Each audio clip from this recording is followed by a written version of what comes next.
May nag-comment sa video ko, sabi, halatang naka-wall hack at extended hitbox. Grabe, parang ako pa gumawa ng cheat. Pero real talk, reaction time lang yan at reflex. Walang halong daya. Kaya eto na, tuturuan ko kayo kung paano ko ba nalalaman kung saan lalabas ang kalaban, lalo na sa mga map na maliliit gaya ng shipment. Una, mag-earphone ka. Mas recommend ko ang wired earphones dahil walang delay ang sound nito. Kung wala ka namang earphone, common sense na lang ang gamitin mo, walang bayad, libre lang. Pangalawa, spawn timing at logic. Kapag pinatay mo yung isa sa harap, malaki chance na sa opposite side yan mag-i-spawn. Shipment yan, hindi ka pwedeng tumambay ng matagal. Kailangan lagi kang nag-a-adjust sa movement ng kalaban. Hindi mo kailangang manghula, kabisado mo dapat. Huwag ka ring papayag na kalaban ang magko-control sa'yo. Dapat ikaw lagi ang may control ng laro. Ikaw dapat ang magko-control kung saan mag-i-spawn ang kalaban para alam mo kung saan siya lalabas.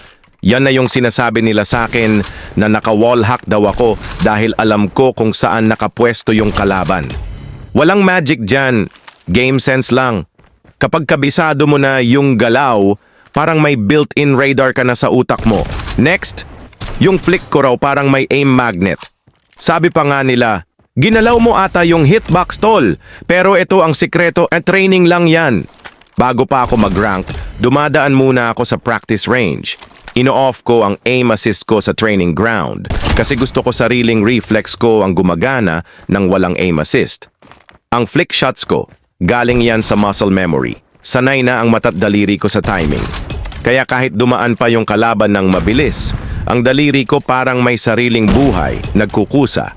Kaya kung gusto mo rin tumama ng ganon, hindi mo kailangan ng cheat.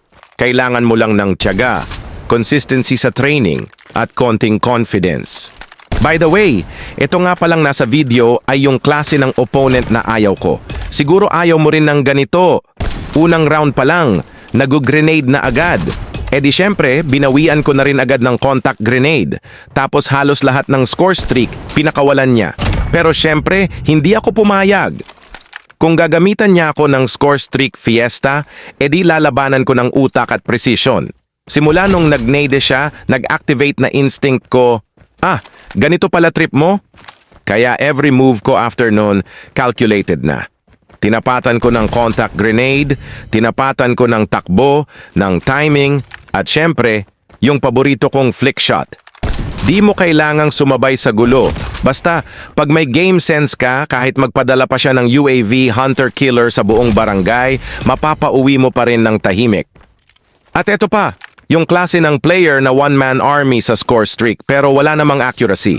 Kung maka-grenade, akala mo NBA pass, pero pag barilan na, taga-tanim lang pala ng bomba. Kaya ayun, binawian ko rin. Nagpaulan siya ng missile, edi sinalubong ko ng flick na parang sniper sa sabungan.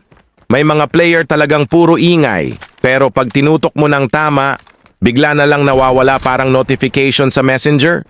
Kaya sa mga ganitong kalaban, huwag kang papatalo, lalo na kung alam mong ikaw yung tama. Kaya tandaan mo, hindi mo kailangan ng wall hack. Ang kailangan mo, tiwala sa aim mo at konting ingat sa mga umaasang duo kayo. Kung gusto mo pa ng ganitong guide at kung may map kayo na gusto nyong pag-usapan natin o loadout na gusto nyong ituro ko paano gamitin, i-comment nyo lang. At kung natuto ka kahit konti, follow mo na rin ako. Promise, legit lahat ng content ko.